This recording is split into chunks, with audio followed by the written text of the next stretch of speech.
তো নমস্কার বন্ধুরা, আশা করি সবাই ভালো আছেন। তো বন্ধুরা, এখন যে বিষয়টা নিয়ে আমি কথা বলবো সেটা হলো ভুল ভুলাইয়া 3। তো এর অফিসিয়াল টিজার চলে এসেছে, সেটা আমার কেমন লাগলো তো সেই বিষয়ে কথা বলবো। দেখুন, হরর সিরিজ এটা হচ্ছে এমন একটা জনরার, এর কিন্তু একটা অডিয়েন্স বেস রয়েছে এবং এই জিনিসটা দেখার কিন্তু মানুষের কিন্তু প্রচণ্ড ইচ্ছা, নাহলে কিন্তু স্ত্রী 2 বলুন বা মুঞ্জিয়ার মতন ছবি কিন্তু বক্স অফিসে সফল হতো না। এবং তার পাশাপাশি ভুল ভুলাইয়া সিরিজ যখনই আসছে, মানুষ কিন্তু ভুল ভুলাইয়া সিরিজটাকে লুপে নিয়েছে। তো ভুল ভুলাইয়ার যে সিরিজ সেটা কিন্তু মানুষ দেখতে পছন্দ করে। তো সেই জিনিসটার পার্ট 3 আবারও ফিরে আসছে, সেটা আমার কেমন লাগলো সেই বিষয়ে কথা বলবো। তো দেখুন, গল্প সম্পর্কে যেটুকু জানতে পারলাম, তো সেই একই জিনিস, যে একটা পুরনো বাড়ি থাকবে এবং সেখানে একটা ঘরে মঞ্জলিকার আত্মারা থাকবে এবং সেই মঞ্জলিকার আত্মারাই কোনো একটা কারণবশত কেউ সেই ঘরটা খুলবে এবং পরবর্তী সময় সেই আত্মারা সেখান থেকে বেরিয়ে যাবে। এই হচ্ছে ঘটনা, হচ্ছে ভুলভুলাইয়ার মেন গল্প। তো গল্পের মধ্যে বা বিশাল কিছু হরর পছন্দ থাকে ছবির মধ্যে, সেটা কিন্তু না। তবে ছবির মধ্যে প্রথমত যেটা সবচেয়ে বেশি নির্ভর করে সেটা হচ্ছে ব্যাকগ্রাউন্ড স্কোর, এবং ছবির মধ্যে সবথেকে প্লাস পয়েন্ট ভুলভুলাইয়া সেটা হচ্ছে কমেডি পোর্শনগুলো। তো এখানে কমেডি সেইভাবে কিন্তু ছবির মধ্যে দেখানো নেই। লাস্ট মুহূর্তে একটা কমেডি আসবে, সেখানে একটা বাচ্চা একটা মানে গ্যারা ছেলের সাথে আমরা কার্তিক আরিয়ানকে কথা বলতে দেখি এবং সে বলে যে যখনই সে রক্ত দেখে সে তখনই সে চলে আসে। তারপরে হঠাৎ করে তার হাতে একটা রক্ত চলে আসে এবং দেখা যায় বাচ্চা ছেলেটা পড়ে। সেই জায়গাটা খুব খারাপ লেগেছে বলবো না, বাট ভালো, ডিসেন্ট। এবং পাশাপাশি যদি আমি বলি, দেখুন টিজারটা আমার কাছে এক্সট্রা অর্ডিনারি কিছু লাগেনি, কারণ নতুন আমি সেইভাবে কিছু পাইনি।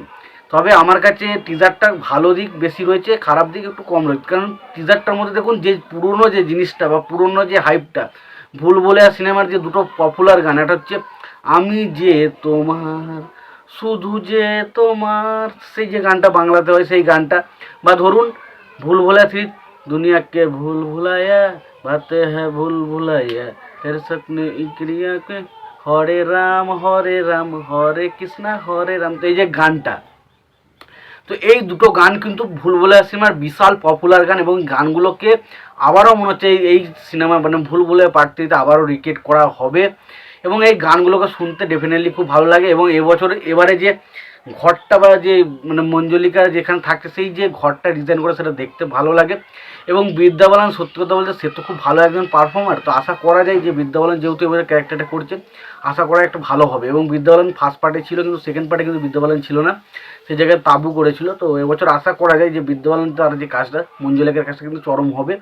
এবং অক্ষয় কুমারকে এই ছবিতে দেখা যায়, তবে টিজারে আমরা অক্ষয় কুমারকে দেখতে পাইনি। তবে দেখা যাক পরবর্তী সময় অক্ষয় কুমারকে দেখতে পাই কিনা।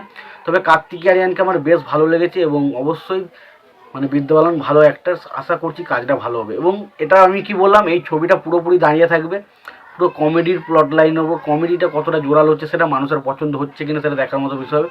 তো কমেডি কিন্তু এই টিজারের মধ্যে কিছু দেখানো হয়নি, তো আমি বলতে পারছি না কমেডিটা কতটা ইন্টারেস্টিং হবে। এবং বাকি তো দেখুন, এই জনরাটা তো এমনিই পছন্দ করে মানুষ, ভুলভুলাইয়া সিরিজটা মানুষ এমনি পছন্দ করে, সেটা একটা অডিয়েন্স বেস আছে, সেটা দেখবে। এবার সময় এলে যে বুঝতে পারবো যে ছবিটা কেমন হবে, কী হবে না হবে।